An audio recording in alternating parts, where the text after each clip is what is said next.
Hello and welcome to Enchantment of Eternity's ranking all the episodes of Season 3 of Star Trek Deep Space Nine. This video is a part of a series of videos where I review every single episode of Deep Space Nine. In this video, I'm going to be ranking all the episodes of Season 3 of Deep Space Nine from my least favorite to my favorite. This is a tradition that I do at the end of covering each season of Star Trek. So I'm here to look at Season 3 of Deep Space Nine. So I have referred to Season 3 as my favorite season of Deep Space Nine. I think that may hold. We'll have to see. Season 3 of Next Generation was my favorite season of Next Generation. Season 6 of Next Gen was my second favorite.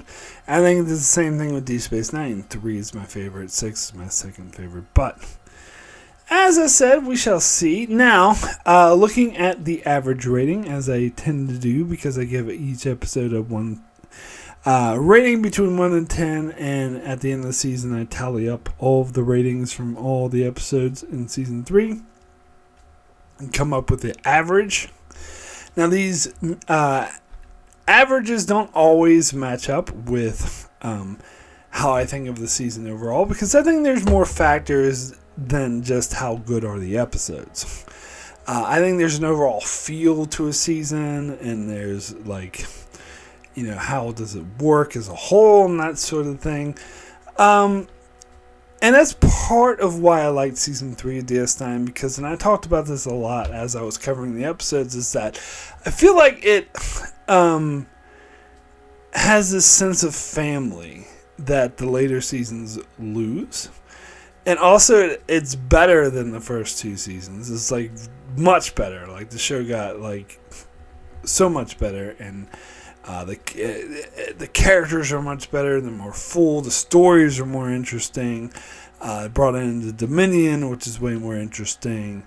And overall, it's just stronger writing. They brought in writers from TNG like Ronald D. Moore and Renee Echevarria, and kept as good ones like Robert Hewitt Wolf and Ira Steven Behr. And well, they got rid of Peter Allen Fields, which is a big mistake, but that's another thing. Still, the writing's very much stronger.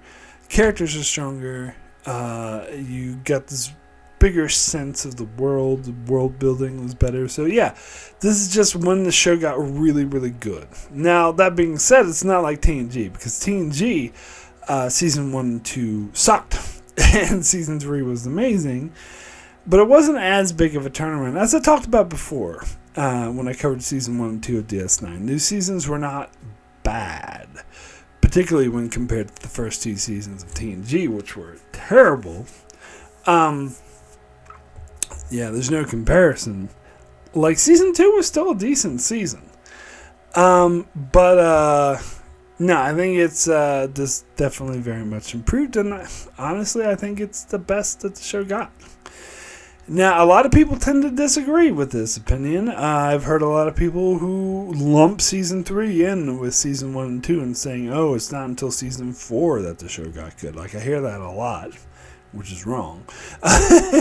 Season 4 backtracked because it did the Klingon bullshit, which the studio forced on them, and brought in Worf, which he's fine, but it was unnecessary and a bit of a distraction. And so Season 4 is nowhere near as good as Season 3. It just isn't. It just isn't. And people will say, oh, Season 3 is just as good as Season 1 and 2. Are objectively wrong.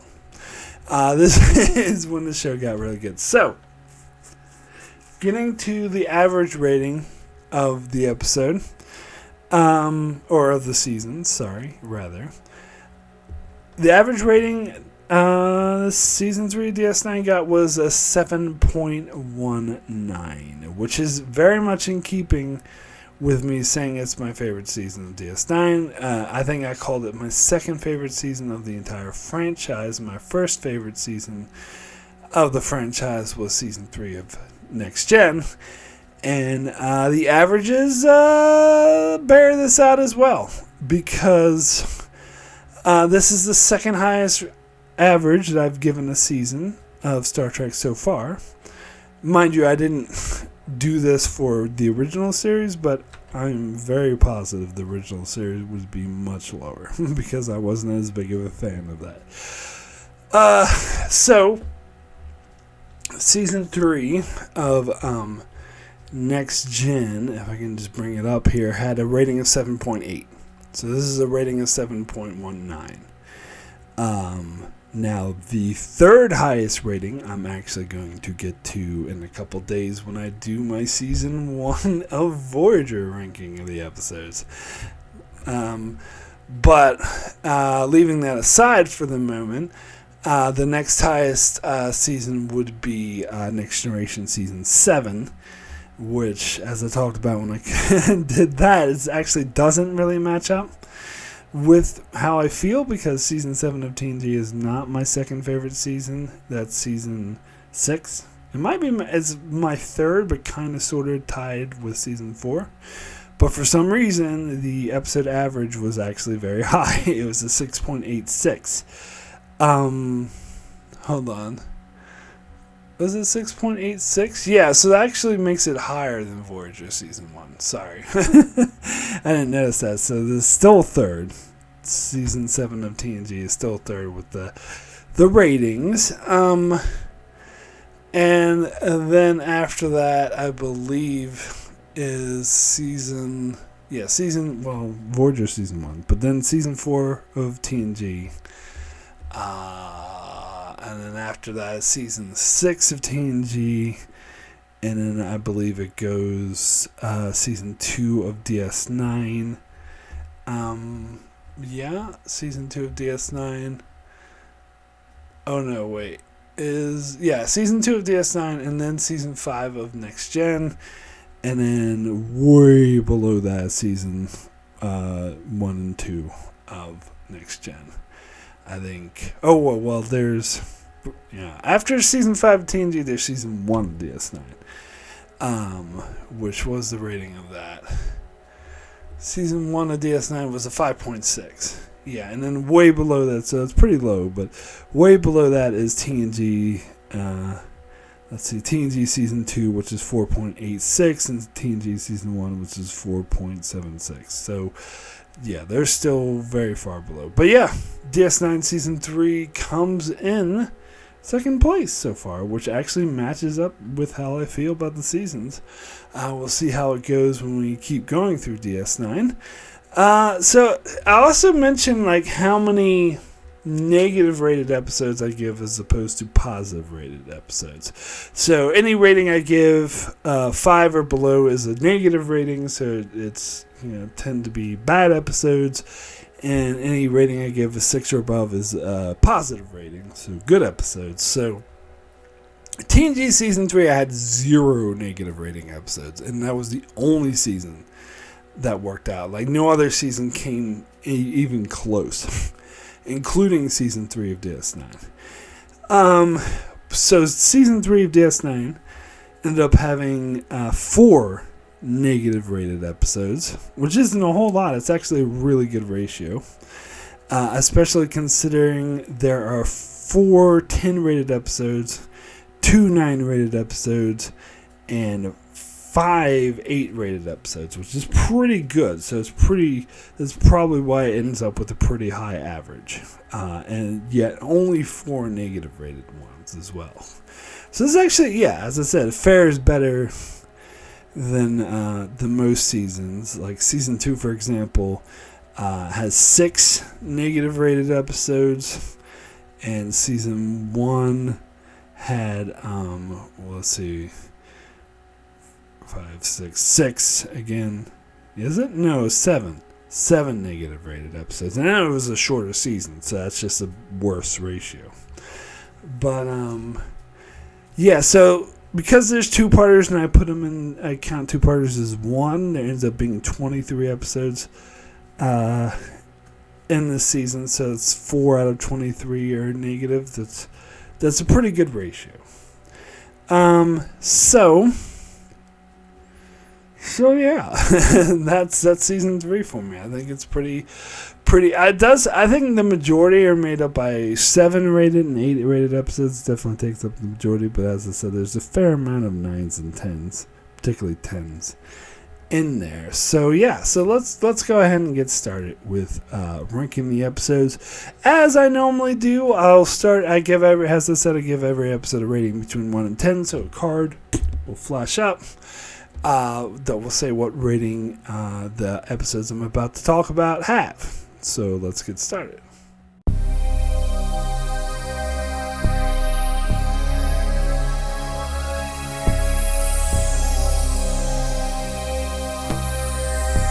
So coming in at number 23, my lowest rated episode, worst episode of Season 3 of DS9 is Distant Voices, which gets a 1. This was in my top 25 worst episodes of the entire franchise, so obviously it's going to be at the bottom of the barrel for me. It's funny because most other people would put different episodes at the bottom, but for me, Distant Voices it's just distractingly bad. The whole premise is ridiculous with them like, oh, we're different voices inside your head. I represent this, and they all die off anyways. Who gives a fuck?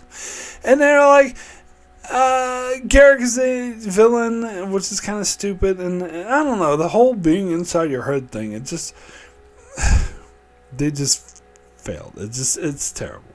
It's just terrible.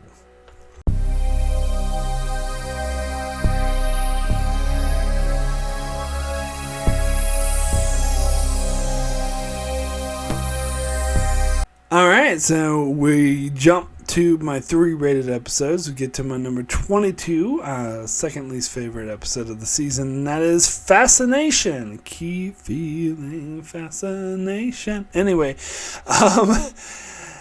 yeah, so this is a terrible Loaxana and Troy episode, and Loaxana and Troy episodes in Deep Space Nine always suck. They do, and they're much worse than her appearances in TNG. They are. But anyway, this one features the crew being in love with each other. Oh, I love you for no good reason, and they say it's like a latent attraction, which actually kind of fucks with the characters if that's the case. Like, Jake has a latent attraction to Kira, and Quark has a latent attraction to Keiko, someone whom, by the way, like, he never has any scenes with. Like, never. I don't think she ever even met her before. So this, yeah. So, and it's just a dumb excuse to be like, ooh, look at this. Now, the only reason why this episode doesn't join Distant Voices in the 1 category is because it did have a side plot about Chief O'Brien and Keiko fighting, and him being pissed off that she's going to stay longer in her expedition, and he really misses her, and they have a fight over it, but they end up like reconcile. And how, like, all the writers pointed out that they felt like it was so one of the most realistic like portrayals of a marriage, and I totally agree. Having been married myself once, I can completely relate. I think it was one of the most realistic portrayals of marriage I've seen on TV, and plus, I love the O'Brien and Keiko relationship, and I think the people who hate it are just silly. I think it's because it's a realistic marriage. They're like, oh, they're always just bitching at each other, but that's what real marriages are like. But also, like, they're not, though, because the way that they reconcile at the end and they end up like, you know, reasserting their love for each other was very good, really powerful. So that saves this otherwise abysmal episode from getting a 1, so it gets all the way up to a 3.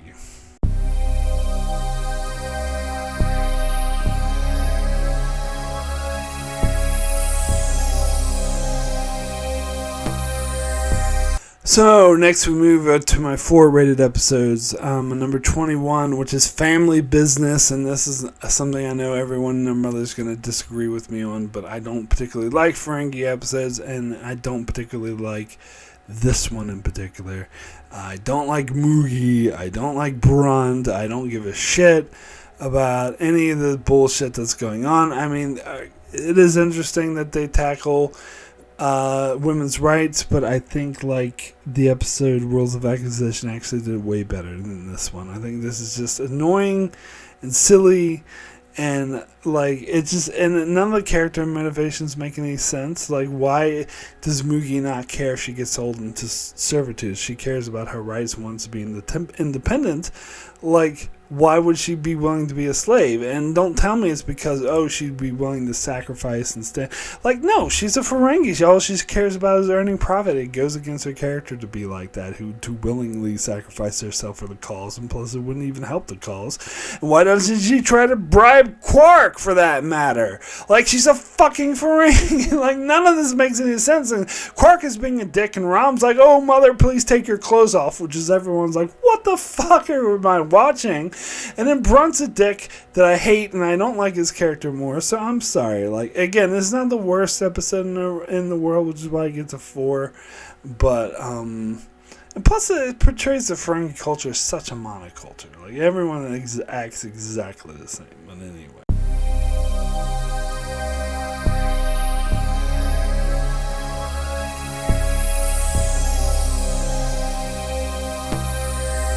Alright, so next we get into my 5 rated episodes, my number 20, which is Meridian. And I'm just going to pause to allow everyone's head to explode.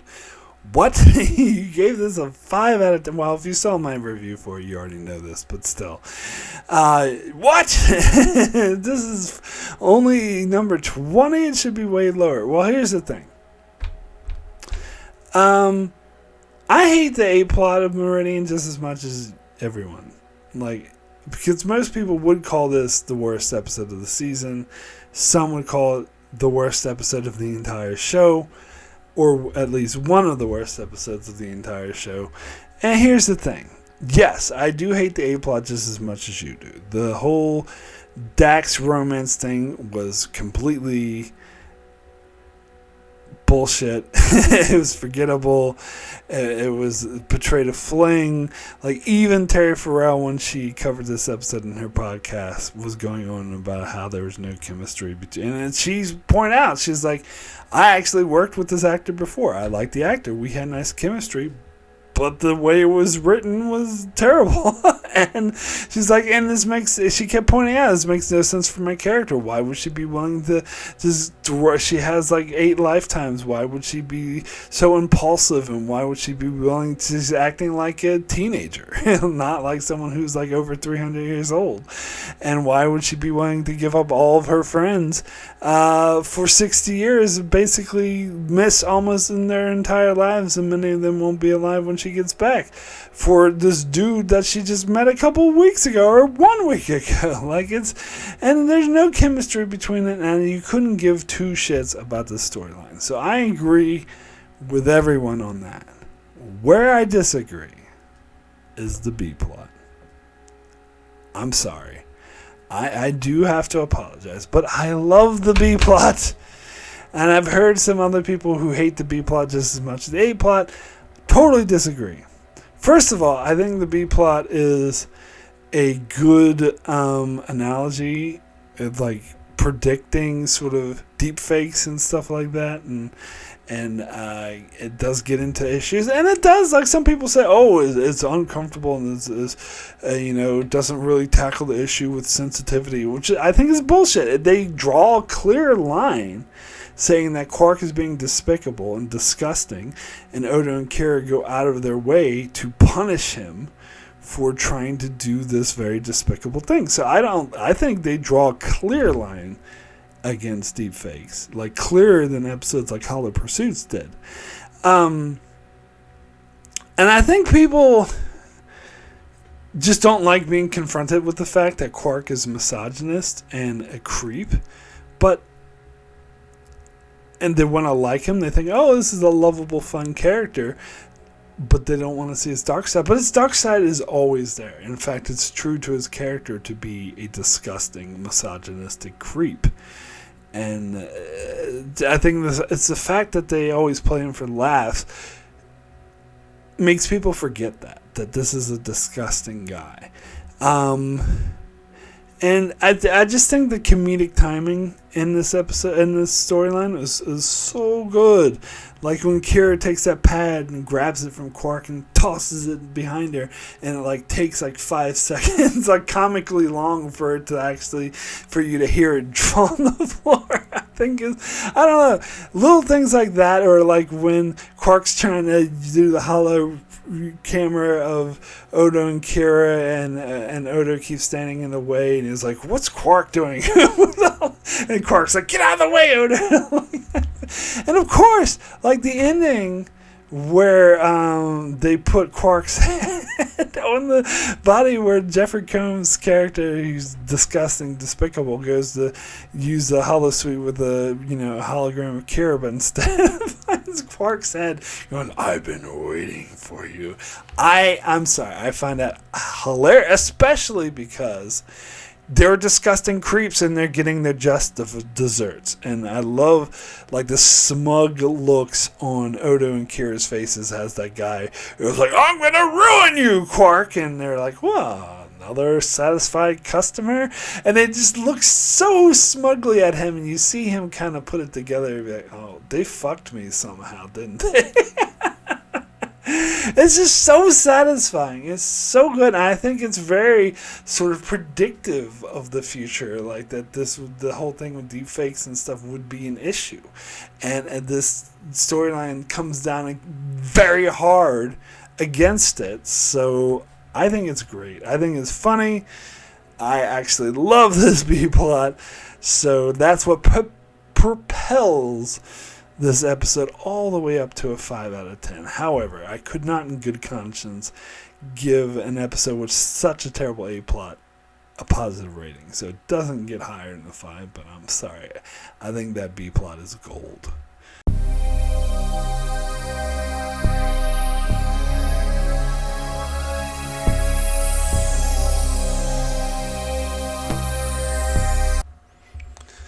Alright, so next we get into finally the positive episodes. As I said, there's only 4 negative ones, so again, very good. But anyway, we get into my number 19, my only 6 rated episode, Explorers, the Questor episode. So, yeah, I mean, this episode's okay. I think there's good character interaction between Jake and Cisco, maybe not as strong as some people make it out to be. Like some people say that, like, this episode's amazing because of father and son relationship, but it's fine, but it's marred by the whole Questor storyline about the Bajoran sailing ship and Dukat saying, "Oh, the Bajorans never made it here, blah, blah, blah."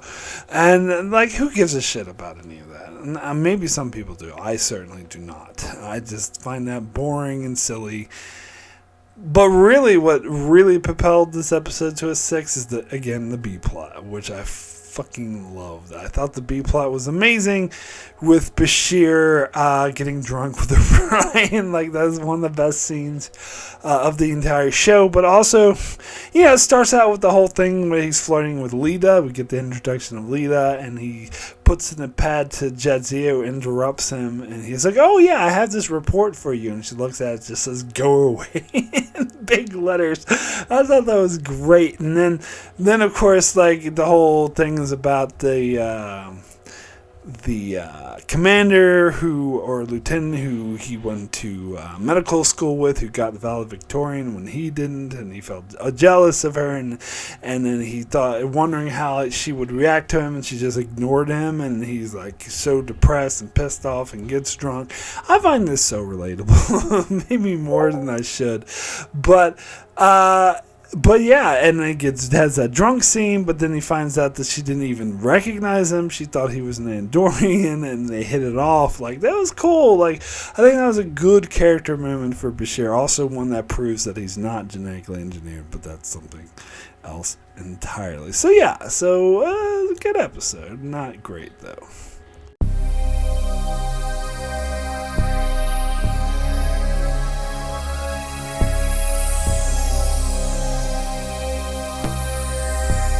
Alright, so next we get to my 7 rated episodes, and we will be here for a little while. So we'll start with my number 18, which is Profit Motive.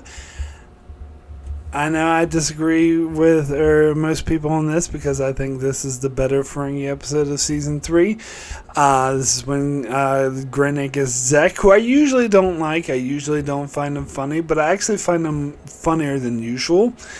in this episode, mainly because usually he's the same joke of one note is, oh, look at how greedy he is. And I actually kind of find it refreshing that it's like, now it's like, oh, look at how nice he is.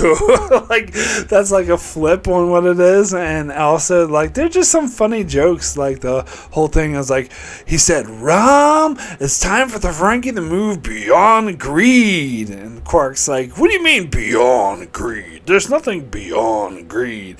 And then the whole thing with him meeting up with the prophets is actually the first time that we see the wormhole aliens since the very first pilot episode.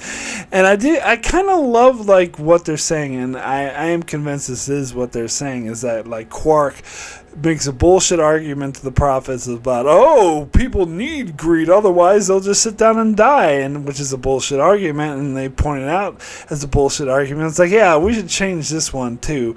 And Quark's like, wait, we'll just keep annoying you if you change us. And he's like, okay, fine, we'll change it back then so you can go fuck away. I kind of like that. So yeah, I actually found this kind of entertaining, kind of funny. So next we'll get into my number 17, which is Defiant. Look, it's Thomas Riker.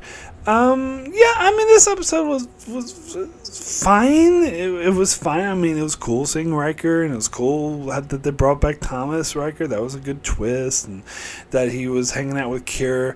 Couple things I don't like about this episode, though. I don't like Dukat being so super friendly with Sisko. Like, he's not your friend. He's a fucking mass murderer. And egotistical megalomaniac, so fuck that guy. And the other thing is, a whole Kira giving the speeches to Riker is like, oh, if you're a terrorist, you should do this. You should just blow everything up, which is actually bullshit, because if she was like that as a terrorist, she would have lost. She would have been dead. You can't be just reckless and blow shit up at random, especially when you're at a disadvantage. You have to be strategic and more careful and deliberate in order to be a successful resistance fighter, which is exactly what she teaches Damar in season 7. So this whole bullshit of like, oh, you just want to be a hero. No, actually, he's being strategic. Like you should be, but anyway. So that kind of annoys me, but it is kind of a fun episode, and I do like how it ties into the Improbable Calls. So yeah, decent episode. So next we get to my number 16, which is Destiny. Kind of a forgettable episode, but still a good one. It's still a good, decent episode about a Cardassian female scientist coming to the station. And it's weird, it's interesting because we haven't seen these types of characters, Cardassian civilians, and how they're different and how they can actually get along with the people on the station. One gets along a bit too well with Miles, but and at the same time, you have Kira and Sisko fighting over this prophecy, and this is when they sort of introduce sort of the clash of Kira's belief in the emissary, or, well, to be fair, they create it in this episode, but they pretend like it was there all along, but they explore like the clash between it and having to do with the prophecy, and you find out that the prophecy was true, that they were just misinterpreting, which always happens with prophecies, but it was still an interesting episode. So next, we'll get into my number 15, which is The Abandoned. I think this is a very interesting episode. It explores the lore on the Jim Hadar.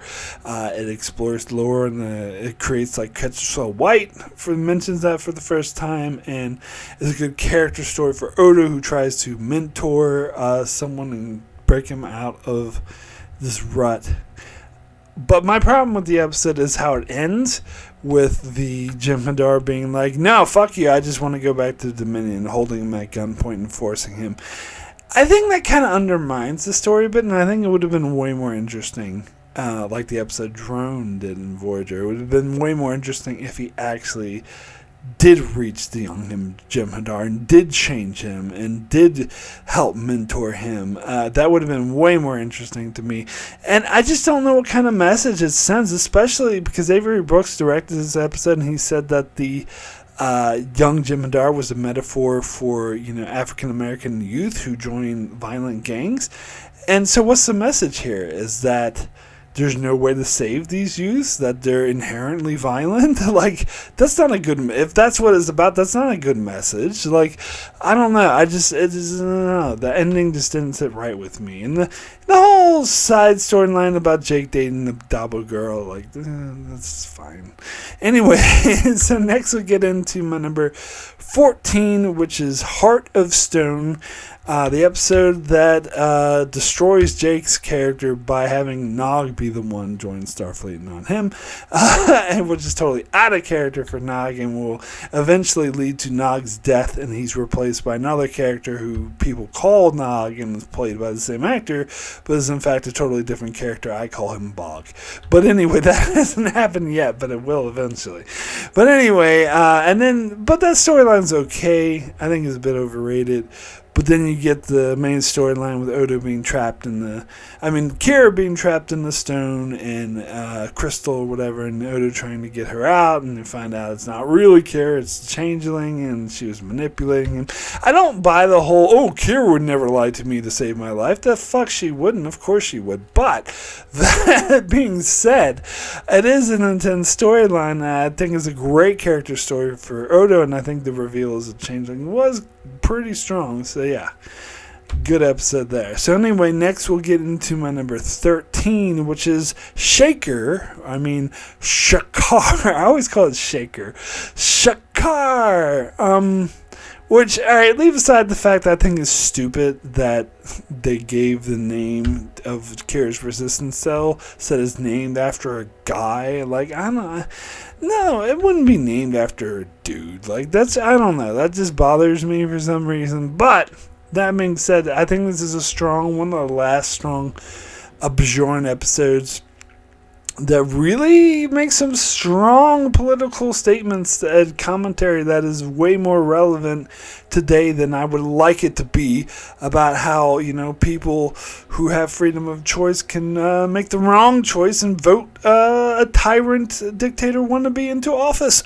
Not relevant at all today, actually. It's completely irrelevant.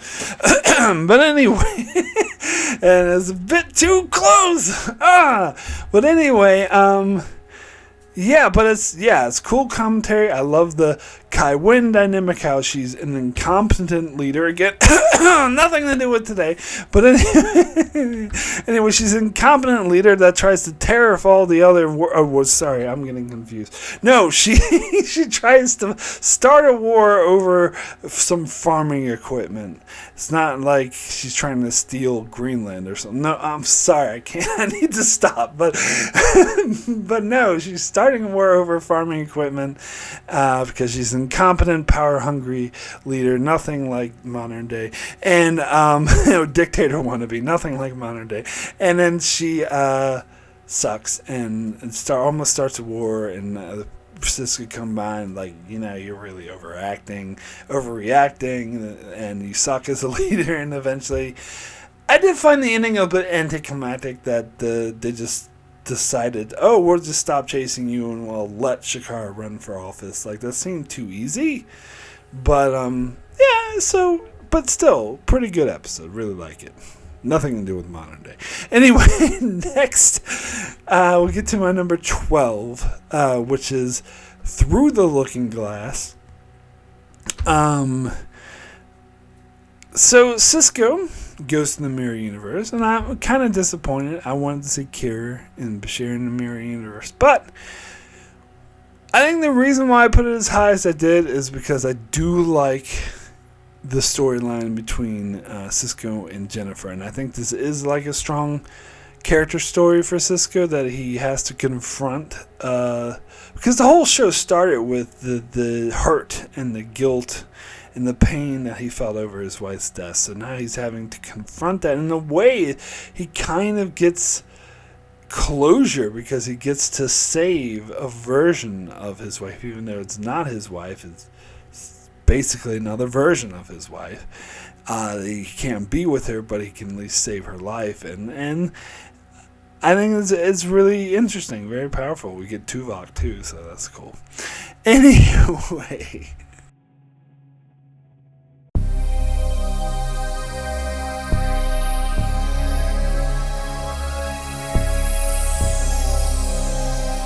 So next we will get into my number 11, which is Equilibrium, which was actually better than I remember it being. I think this was a pretty strong character episode. First of all, I like the family dynamic it has with the main characters, how they're all eating dinner together. And I think it's a strong character story for Dax and how she's like, there's this conspiracy in the trail, and Cisco helps unravel it, and Cisco's ultimately like, look, I don't give a fuck about uncovering your secret, just save her life, otherwise I will expose you. And like, okay, we'll save her. And then, but it's about her, so she ends up having to make peace with this part of herself that's been blocked out and accept it as who she is. And and then there's also a lovely scene between her and Julian, which I loved. It makes me wish they put those two together. But anyway, good episode. So next we'll get into number 10, which is House of Quark.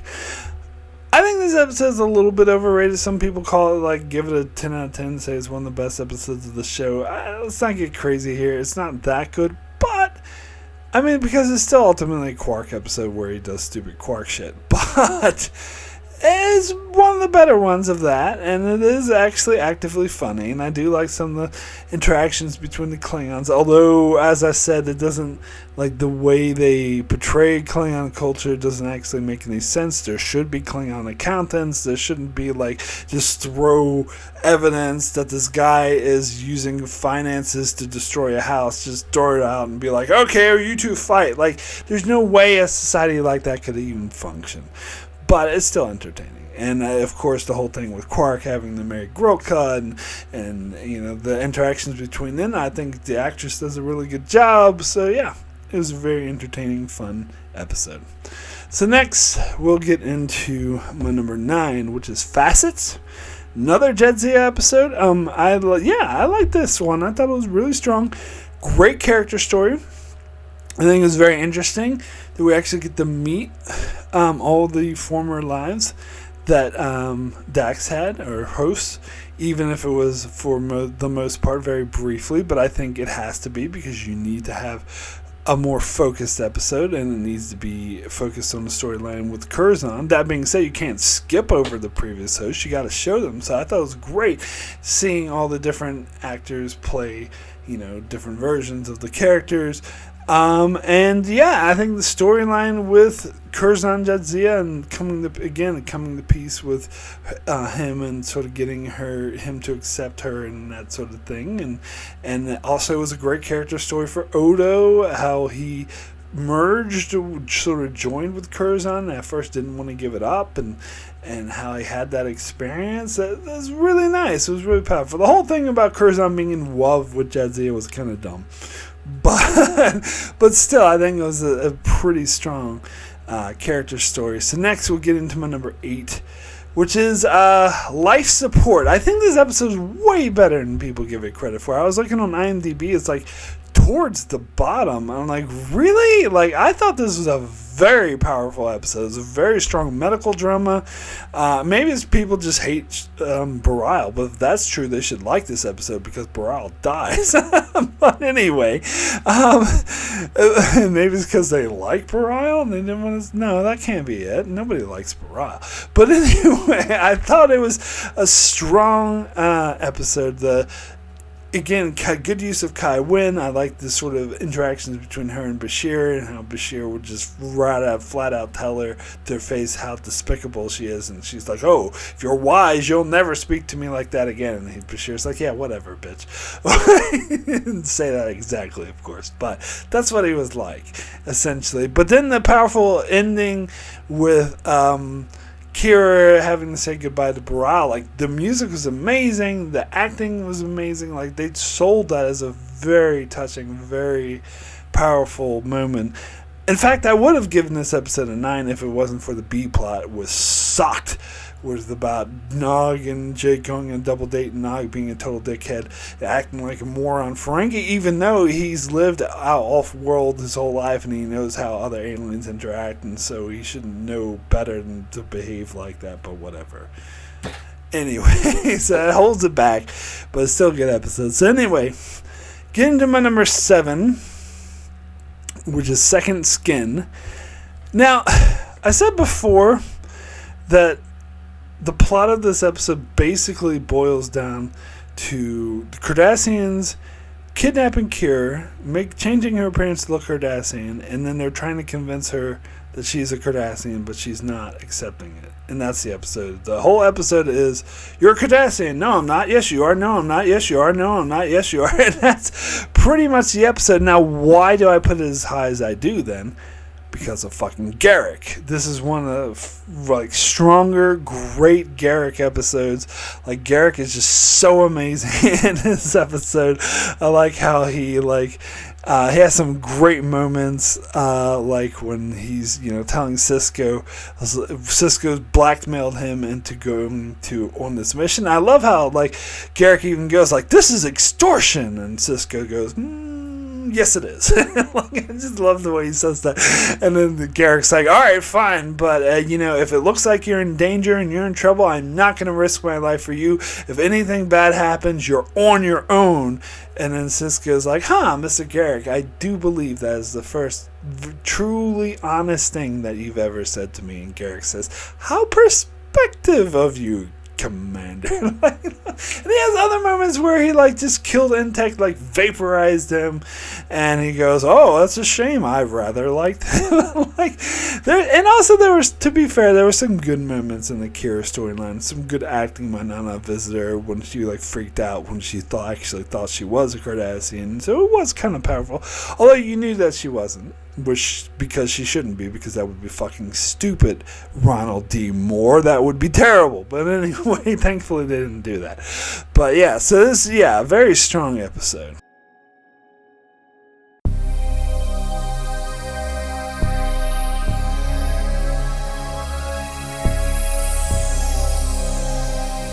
Alright, so next we're getting really high up there with my 9 rated episodes. We'll start with my number 6, which is The Search.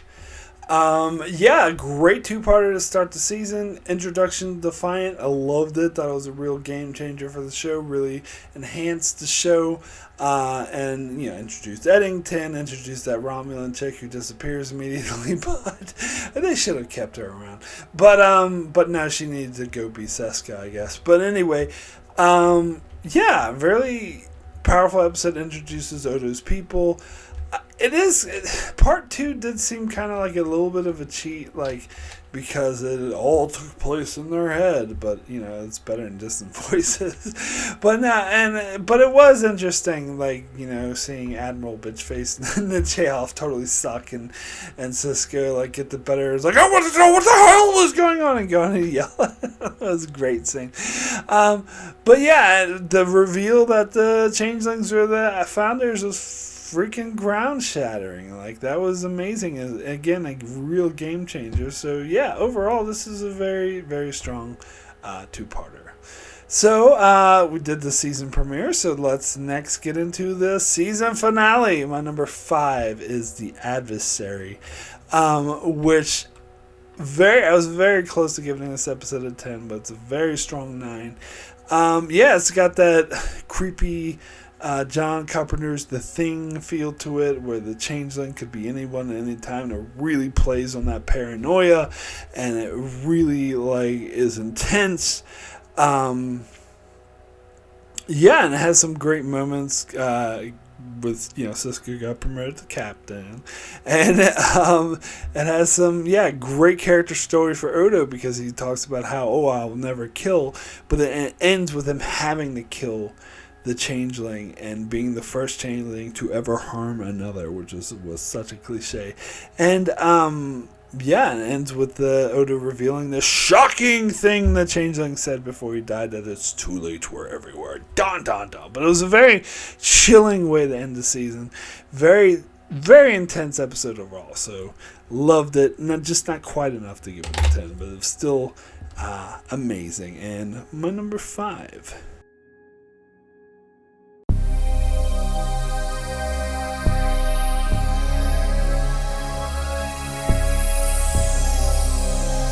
Alright, so we'll get into my 10 rated episodes, the best of the best, starting with my number 4, which is Civil Defense. Love this episode. Absolutely amazing. Upped it to a 10 because it's so good. It's got strong character interactions. It's really engaging throughout, really intense, one of the more suspenseful episodes of the show. And it's just like the Cardassian virus that's constantly like overpowering and outdoing like everything they try to do to overcome it, ends up making things worse.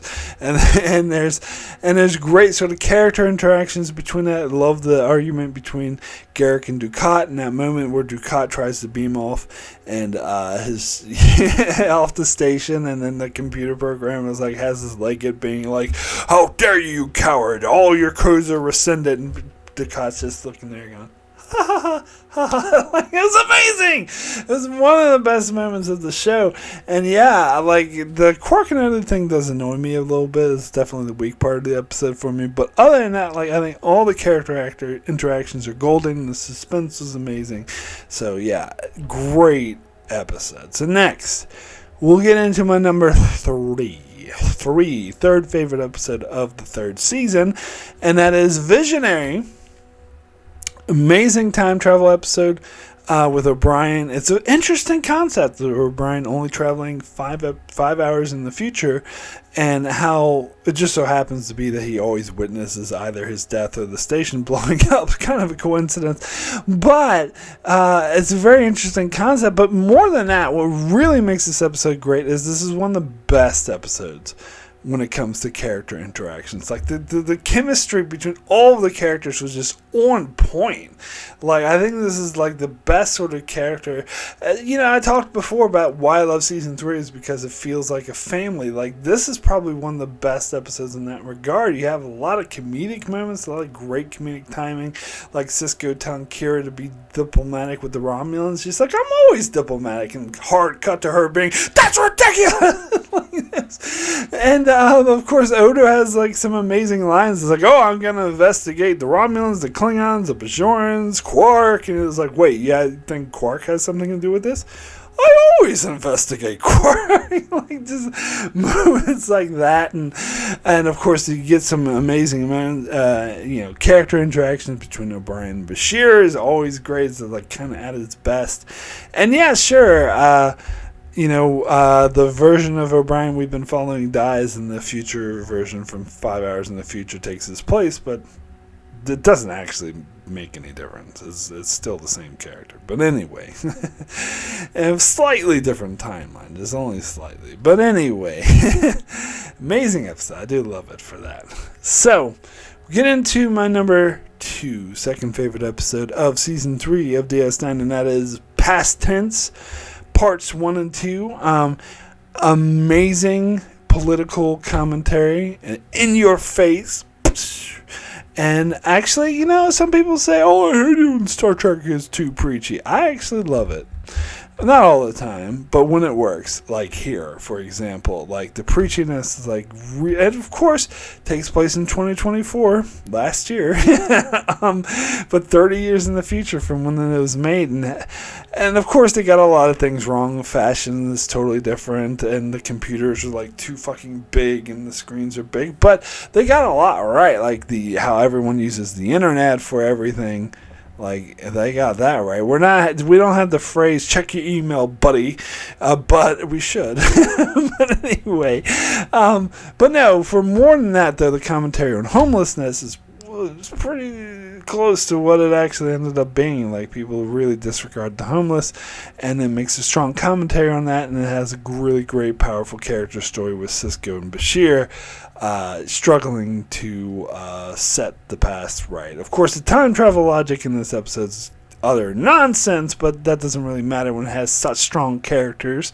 All the guest characters are amazing. It's just strong character stories, so strong commentary that overrides everything. It's ultimately an amazing episode.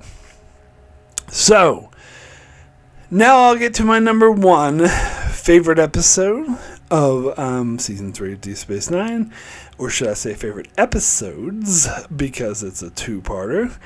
And sometimes some people would count them separately because they have separate titles, but I don't, because I think this is a very clear 2-parter, and it's my number 1 favorite episode of season 3, and that is Improbable Calls and the Die is Cast.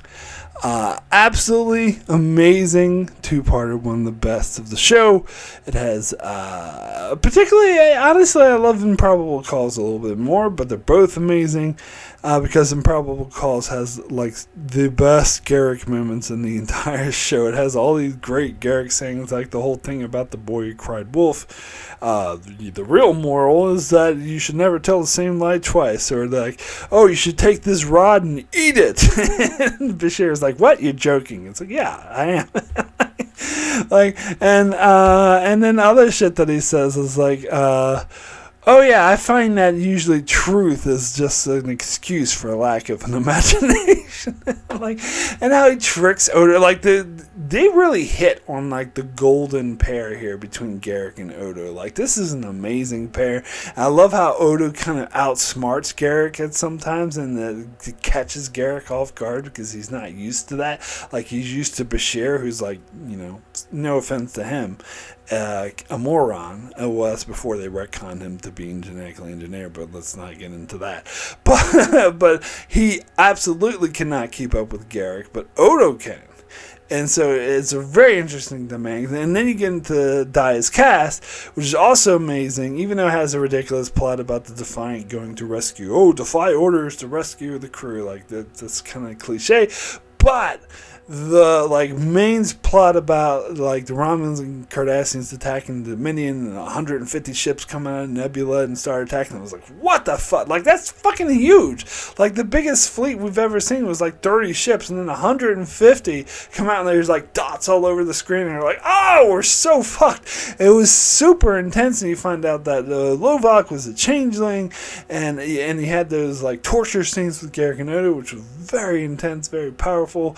And of course, Defiant comes to save the day at the right moment, which is also like great. So yeah, amazing two-parter, game changer for the show. Really, to really fuck with the politics for the first time like this, like, it was really blew me away the first time I saw it. It still holds up as one of the strongest episodes of Deep Space Nine. So that is my number 1, Improbable Calls and the Die is Cast.